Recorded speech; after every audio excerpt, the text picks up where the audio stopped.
श्री शिवाय नमस्तुभ्यम दोस्तों। हर हर महादेव। नमस्कार दोस्तों, शिव पुराण टीवी पर आप सभी का स्वागत है। वीडियो में आगे बढ़ने से पहले कमेंट सेक्शन में हर हर महादेव जरूर लिख दीजिएगा। शादीशुदा औरतों के ये 5 आभूषण पति की जल्दी मृत्यु का कारण बनते हैं। क्या आप सुहागन हैं? अगर हाँ तो आप सिंदूर, बिंदी, चूड़ी सभी कुछ जरूर पहनती होंगी। तीज, करवा चौथ या किसी भी सुहाग पूजा में लाल साड़ी के साथ ही ढेर सारे गहने भी जरूर पहनती होंगी। मगर क्या आपको पता है कि आपके द्वारा पहने गए कुछ गहनों से आपके पति की जान को खतरा हो सकता है? एक सुहागन औरत के लिए सिंदूर सुहाग की सबसे बड़ी निशानी माना जाता है। सिंदूर के बिना तो किसी की शादी ही नहीं हो सकती। लेकिन क्या आपको पता है कि किसी भी सुहागन औरत को किसी दूसरी सुहागन औरत का सिंदूर कभी नहीं लगाना चाहिए और ना ही अपना सिंदूर किसी और को लगाने के लिए देना चाहिए। ऐसा करने से वैवाहिक जीवन में ढेर सारी प्रॉब्लम आती है। सिंदूर हमेशा अपने या अपने पति के पैसों से ही खरीदें। कभी भी किसी और के पैसों से सिंदूर खरीद कर ना लगाएं। जब बात हो रही हो श्रृंगार की, तो काजल को कैसे भूला जा सकता है, क्योंकि काजल तो औरतों के मेकअप का इंपॉर्टेंट पार्ट है। काजल काला होकर भी हमेशा से श्रृंगार में लाल रंग के बराबर ही महत्व रखता है। ज्यादातर महिलाएं या तो किसी और का काजल खुद लगा लेती हैं या फिर अपना काजल किसी और को दे देती हैं। लेकिन आपको शायद नहीं पता कि ऐसा करने से पति का प्यार कम हो जाता है, क्योंकि काजल का काला रंग आपके और आपके पति के अटूट प्यार का वो नजर का टीका है जो आपको दूसरों की काली नजरों से बचाते हुए पति पत्नी के आपसी संबंधों को मजबूत करता है। आजकल ग्रेसफुल दिखने के चक्कर में या फिर टीवी सीरियल की नकल में सुहागन औरतें बिल्कुल सफेद रंग पहनने से भी नहीं हिचकिचाती। लेकिन ये सदा सा बेरंग कपड़ा शादीशुदा औरतों के जीवन से खुशियों के रंग चुरा लेता है। सफेद साड़ी या ड्रेस पहनने से शादीशुदा औरतों का पितृसत्तात्मक धर्म नष्ट हो जाता है। पति की उम्र कम हो जाती है। सफेद रंग की तरह ही काला रंग भी अशुभ माना जाता है। काले रंग की साड़ी या ड्रेस भी सुहागन औरतों को किसी पूजा या तीज त्योहार में नहीं पहनना चाहिए। सफेद हो या काला, दोनों ही रंग आपकी मैरिड लाइफ में नेगेटिविटी बढ़ाते हैं। ये तो सभी लोग जानते हैं कि एक सुहागन औरत की मांग में भरा हुआ सिंदूर, माथे की लाल बिंदियां, हाथों की चूड़ियां, मंगलसूत्र, पायल, बिछिया, ये सभी श्रृंगार की चीजें या गहने सुहाग की निशानियां होती हैं।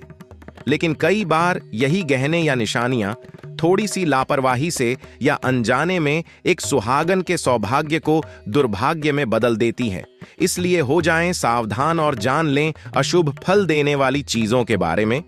एक औरत को 5 गहने कभी नहीं पहनना चाहिए, हो सकती है पति की मृत्यु।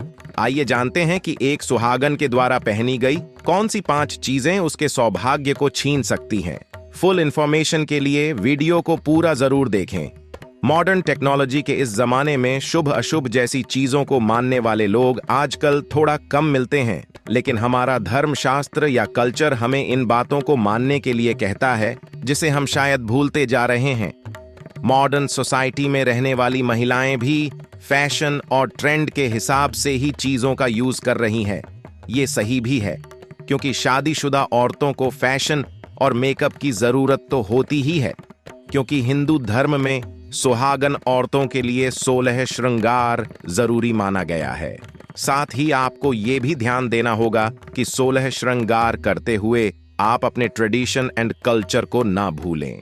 इन बातों पे ध्यान ना देने वाली महिलाएं अक्सर कुछ ऐसी चीजें पहन लेती हैं जो उन्हें नहीं पहनना चाहिए, जिससे उनके शादीशुदा रिश्ते में प्रॉब्लम आ सकती है। हिंदू धर्म में शादीशुदा औरत के लिए कांच की चूड़ियां पहनना सौभाग्य की निशानी होती है। वो चाहे रेड, ग्रीन, कोई भी कलर हो, लेकिन आपको कभी भी काला कंगन या चूड़ी नहीं पहनना चाहिए। काले रंग की वजह से शनिदेव का प्रकोप सहना पड़ सकता है, जिसके परिणाम स्वरूप शादीशुदा लाइफ में प्रॉब्लम आ सकती है। कहते हैं काली चूड़ी पहनने वाली महिलाओं के घर में नेगेटिव एनर्जी का वास हो जाता है। इसकी वजह से घर के बच्चों को भी कई सारी प्रॉब्लम्स फेस करनी पड़ती है। घर में सुख शांति का अभाव होने लगता है और पति पत्नी में झगड़े होने लगते हैं। चूड़ी की तरह पायल और बिछिया भी सुहाग की निशानी होती है, लेकिन ये जेवर चांदी के हो तभी शुभ फल देते हैं। कई विवाहित महिलाएं अपने पैरों में गोल्ड के पायल और बिछिया पहन लेती हैं। ये बेहद अशुभ फल देने वाला होता है। आप सभी जानते हैं कि कुबेर जी धन के देवता हैं और धनतेरस पे सभी लोग उनकी पूजा करते हैं। ऐसे में पैरों में पहना गया गोल्ड कुबेर जी को नाराज कर देता है और उनकी नाराजगी से आपके घर और जीवन में दुख दरिद्रता आती है। इससे आपको फाइनेंशियल प्रॉब्लम्स भी हो सकती है और आपके पति की प्रमोशन भी रुक सकती है। इसलिए विवाहित महिलाओं को कभी भी सोने के जेवर पैरों में नहीं पहने चाहिए। पैरों में हमेशा घुंघरू वाले पायल ही पहने, क्योंकि पायल में लगे घुंघरू की रुनझुन से घर में खुशहाली आती है। ऐसी आवाज से आपका बुध मजबूत होता है और घर में क्लेश नहीं होता। वैवाहिक संबंधों को मजबूत बनाने वाला एक और सूत्र भी है। मंगल सूत्र ऐसी मान्यता है कि एक विवाहित महिला को कभी भी अपने गले का मंगल सूत्र नहीं उतारना चाहिए। आपको अगर कभी किसी भी मजबूरी में ऐसा करना भी पड़े तो अपने गले में कोई काला धागा पहन लें, क्योंकि सुहागन का गला कभी भी खाली नहीं रहना चाहिए। आप कभी भी ना तो अपना मंगल सूत्र किसी और को दें और ना ही किसी और का मंगल सूत्र पहने। ऐसा करने से वैवाहिक जीवन में तनाव बढ़ता है। मंगलसूत्र में काले मोतियों का होना बेहद जरूरी है। ये पति की रक्षा करता है, उन्हें बुरी नजरों से बचाता है। साथ ही मंगलसूत्र में गोल्ड का होना भी जरूरी है। इससे आपके जीवन और आपके सुहाग पे शनिदेव की कृपा हमेशा बनी रहेगी। मंगलसूत्र पुराना हो जाए, मोतियों की चमक कम हो जाए, पॉलिश निकल जाए या फिर कहीं से टूट जाए तो उसे बदल देना चाहिए, क्योंकि ऐसा मंगलसूत्र अशुभ फल देने लगता है। इससे आपके पति की सेहत पे बुरा असर पड़ता है। वीडियो में दी गई जानकारी आपको अच्छी लगी हो तो वीडियो को लाइक करें, शेयर करें, साथ ही सब्सक्राइब करें, ताकि आगे भी आपको गुरु जी की कृपा मिलती रहे।